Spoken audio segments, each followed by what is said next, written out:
हमारे खाने में हमारी नमक की मात्रा सिर्फ 2 ग्राम होनी चाहिए। हमारे खाने में 40% के आसपास नमक रहता है। हम किसी भी फूड आइटम जब खरीदे तो उसमें लेबल पर देख लीजिए कि उसमें सोडियम की मात्रा कितनी है और हर चीज की क्वांटिटी कितने ग्राम या मिलीग्राम है।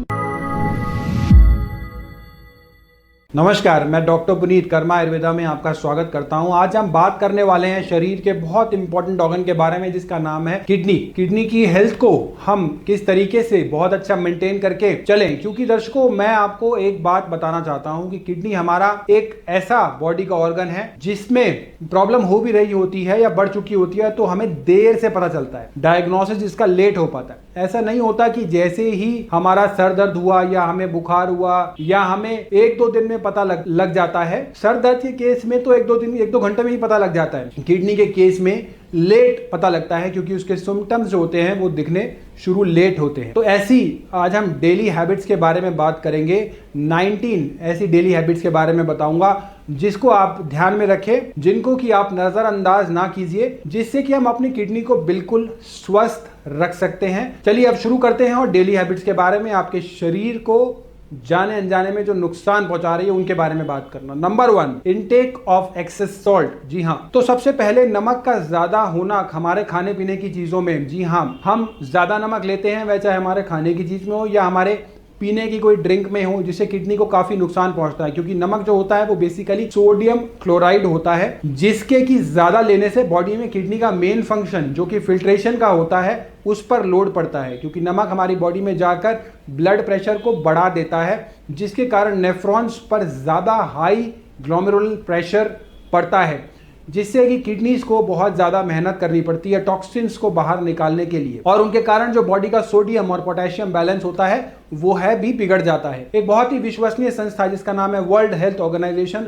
उसके हिसाब से हमारे खाने में हमारी नमक की मात्रा सिर्फ 2 ग्राम होनी चाहिए। लेकिन देखा यह जाता है कि हम लोग हमारे खाने में 40% के आसपास नमक रहता है, क्योंकि हम लोग आजकल इतना junk food, processed food, packaged food खा रहे हैं जिसमें नॉर्मल लेवल नमक जो है वो नॉर्मल लेवल से काफी ज्यादा होता है। क्योंकि इन सब चीजों में प्रिजर्व करने के लिए नमक की आवश्यकता पड़ती है, जैसे पिकल्स, सॉसेस, मेयोनीज, यह सब चीजें जंक फूड को फ्लेवर करने के लिए इस्तेमाल करते हैं, जिसके कारण इसमें सोडियम का लेवल बहुत ज्यादा हो जाता है।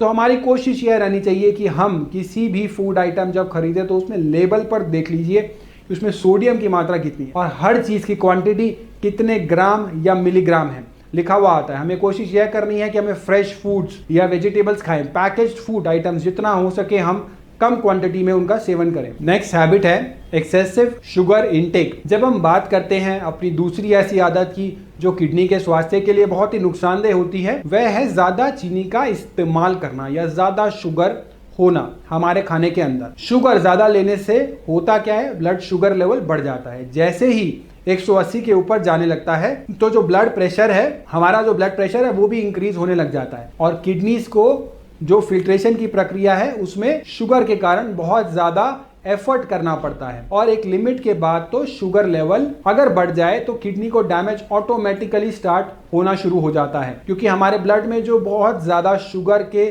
कंटेंट होने के कारण जो हमारी किडनीज की पतली पतली वेन्स होती हैं, उसका फिल्ट्रेशन के कारण उसके वेसल्स होते हैं, उसको उनका बहुत नुकसान होने लगता है, और उसके कारण हमारे शरीर में प्रोटीनोयूरिया की स्थिति भी उत्पन्न हो सकती है। तो अगर ज्यादा शुगर लेने के कारण प्रोटीन यूरिया को कंट्रोल नहीं किया गया तो फिर यह और भी ज्यादा क्रोनिक किडनी डिजीज में बदलकर एंड स्टेज रीनल डिजीज, जिसको कि ESRD भी बोलते हैं, जैसी स्थिति उत्पन्न हो जाती है, जिसका कारण ज्यादा शुगर इनटेक ही बताया गया है। तो इस तरह से हम sugary drinks, processed drinks, Fiji drinks का सेवन अगर हम ना करें, क्योंकि इनमें बहुत ही ज़्यादा शुगर का कंटेंट होता है और उसके अलावा उसमें बहुत ज़्यादा कार्बोहाइड्रेट्स एवं प्रोसेस्ड आइटम्स भी रहती हैं। तो इसी कारण में हमें कोशिश करनी है कि हम फ्रेश फ्रूट्स खाएं। अगर हम मीठे में कुछ खाने का शौक भी रखते हैं तो हमें रिफाइंड कार्बोहाइड्रेट्स और शुगर का इंटेक बिल्कुल कंट्रोल करके चलना होगा। तीसरा बैड हैबिट है एक्सेसिव मीट, नॉन वेज का इंटेक करना, जो कि हमारी किडनी के लिए हार्मफुल हो सकती है। वो है नॉन वेज खाना, जैसे कि बहुत लोग बहुत ज़्यादा ही रेड मीट या नॉन वेज आइटम का इस्तेमाल करते हैं, बजाय इसके कि वह प्लांट से प्रोटीन मिल रहा है उसका सेवन करें। जैसा कि माना जाता है कि एनिमल जो प्रोटीन होता है उसमें काफ़ी अच्छे लेवल के प्रोटीन मात्रा होती है, और इसी कारण लोग बहुत ज़्यादा नॉन वेज आइटम जैसे कि चिकन, मटन, रेड मीट इस तरह का सेवन जो है करते रहते हैं। लेकिन यह प्रोटीन जो होता है यह रिच सोर्स होने के साथ साथ काफ़ी मात्रा में एसिड लोड को बढ़ा देता है, जो कि किडनी के लिए डैमेजिंग हो जाता है। और अगर आपको एनिमल प्रोटीन लेना ही है तो आपको एग या फिश जैसी आइटम को लेना चाहिए, जो कि प्रोटीन का अच्छा स्रोत है, लेकिन उसमें इतनी ज़्यादा हाई अमाउंट में डाइटरी एसिड या हार्मफुल बाय प्रोडक्ट्स नहीं होते हैं। चौथी हैबिट के बारे में बात करेंगे,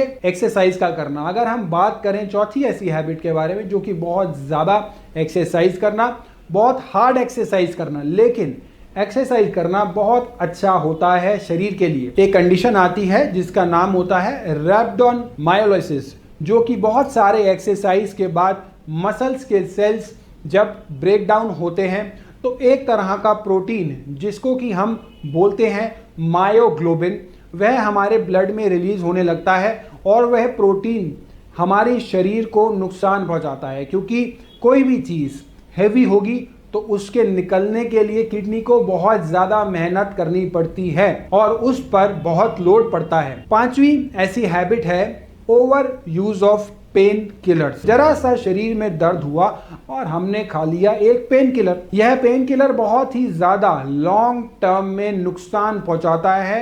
कुछ पेन किलर जैसे कि एस्पिरिन, आइबुप्रोफेन, यह बहुत ज़्यादा यूज में आते हैं, लेकिन यह over the counter easily available होते हैं। इनको बहुत लंबे टाइम तक इस्तेमाल किया जाए तो यह क्रोनिक किडनी डिजीज CKD और and stage renal disease ESRD को भी पैदा कर देता है। नेक्स्ट ऐसी हैबिट है ignoring the urge to urinate. जी हाँ, छठी हैबिट जो कि हम बात करते हैं वो ये है कि पेशाब को बहुत देर तक रोक के रखना। कितनी देर तक फील भी हो रहा होता है बहुत बार, लेकिन हमको वॉशरूम जाना पड़ेगा चाहिए, लेकिन हम कई बार इस अर्ज को इग्नोर करते हैं और बहुत देर तक उसे रोके रखते हैं, जिसके कारण किडनीज को बहुत ही नुकसान होता है। क्योंकि पेशाब को बहुत देर तक रोके रखने में एक कंडीशन पैदा होती है बॉडी में, और हम उसको बोलते हैं हाइड्रोसिस, जिसमें आपकी दोनों किडनी फूल जाती हैं। और यह सिचुएशन लगातार बनी रहे तो हम हर बार यूरिन को पास करने में लेट कर देते हैं, जिसका एक सिचुएशन क्या पैदा होती है,